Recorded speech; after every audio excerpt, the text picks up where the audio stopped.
Hello, everyone.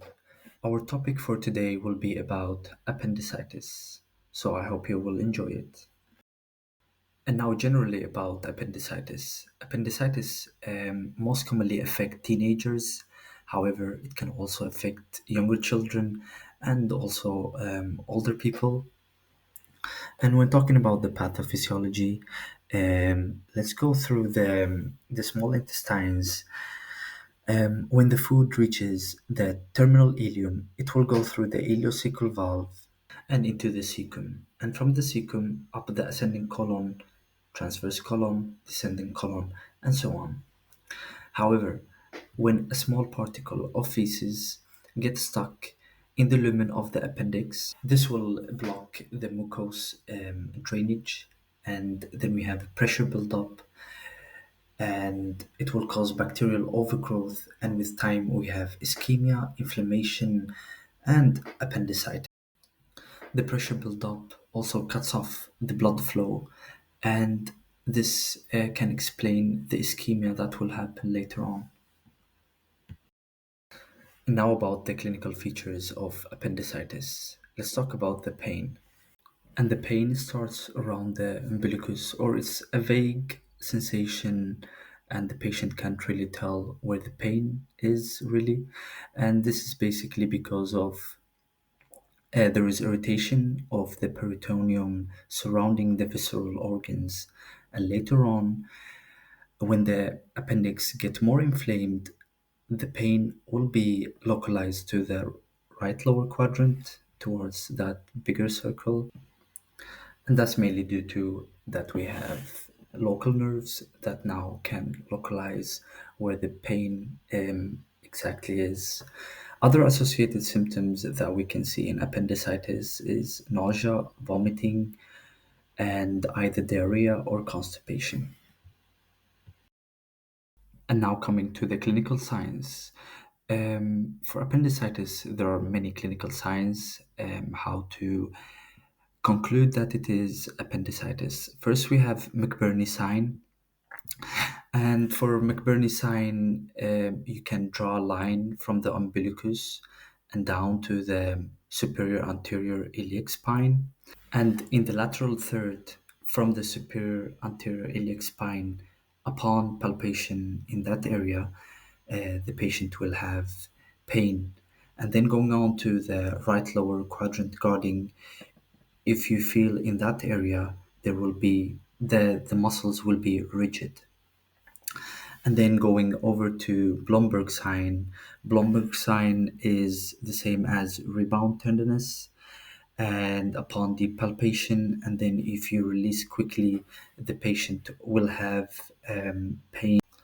And Rovsing sign. Rovsing sign, you palpate at the left lower quadrant, and when you palpate there, the patient will feel pain and irritation in the right lower quadrant, and that's because of the pressure that is transmitted from the descending colon to the transverse colon and into the ascending colon.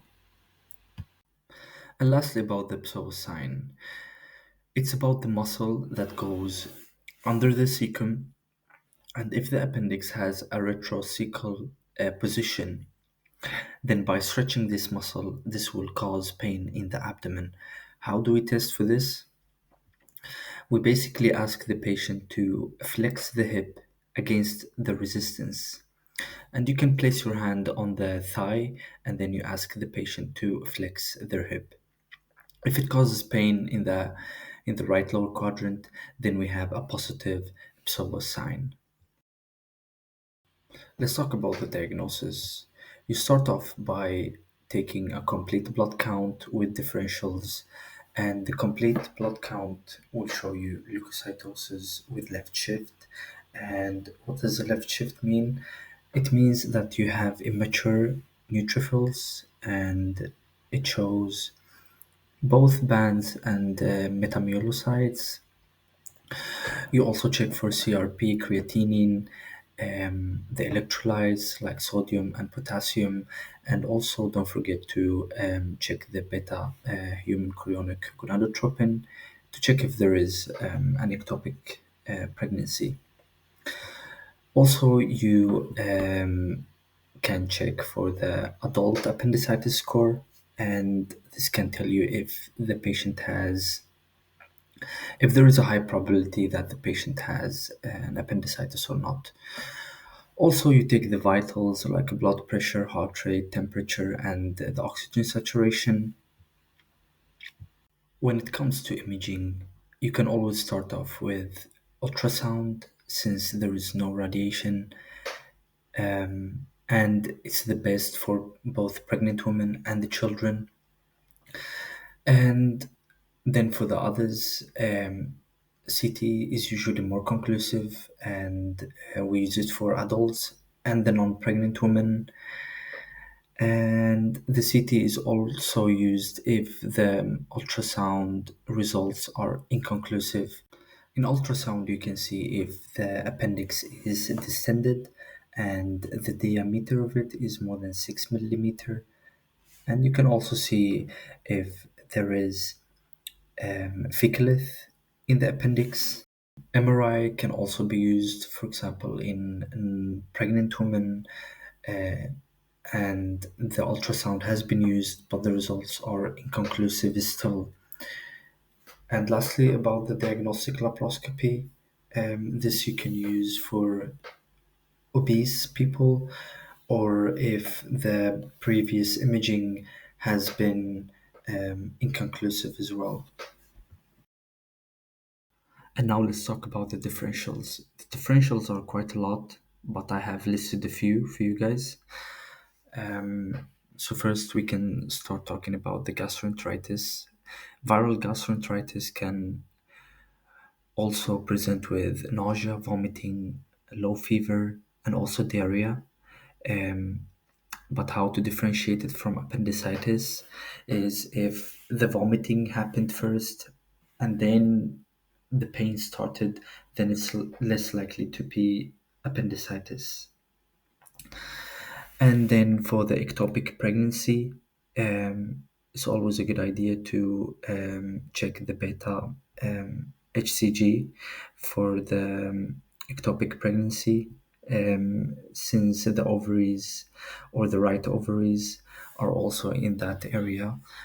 And then for the urethral colic and pyelonephritis, the idea is if the appendix has a retrocecal or retroileal position, so basically it goes behind the cecum or the ileum, then we can also have hematuria and pyuria, and that can be confused with urethral colic and pyelonephritis. And we have also diverticulitis, and diverticulitis is inflammation of the diverticula or diverticulosis. And diverticulosis is outpouching from the colon. Most commonly, it involves the sigmoid, but it can also rarely, though, affect the cecum. So almost always the diverticulitis is in the left lower quadrant, but sometimes it is in the right lower quadrant. And other differentials to keep in mind is perforated colon cancer. It is, though, rare, but keep it in mind when you have an elderly patient.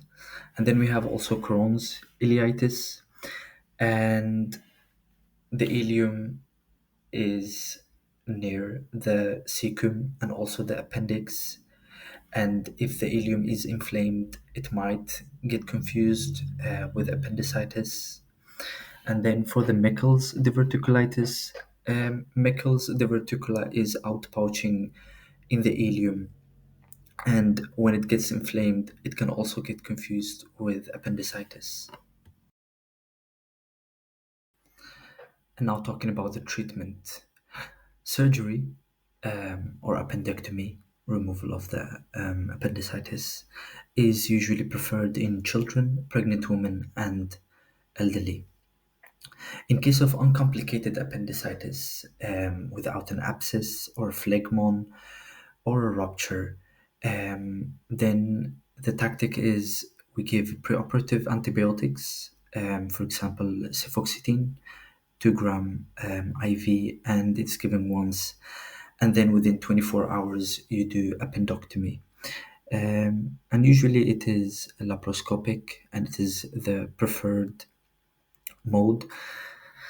Um, However, if we're choosing the conservative approach, let's say the patient's refusal or the patient is unable to undergo the surgery, then we can give IV antibiotics, for example, piperacillin and tazobactam, or metronidazole and cephalosporin. And then for the perforated appendicitis, and we have peritoneal irritation signs, then it is an emergency.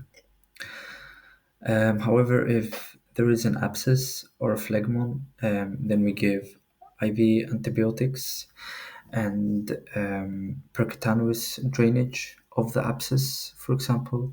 And after 6 to 12 weeks, then you can consider doing laparoscopic appendectomy. And that was it about appendicitis. I hope you enjoyed the video. Like and subscribe to the channel for more upcoming videos. Peace out.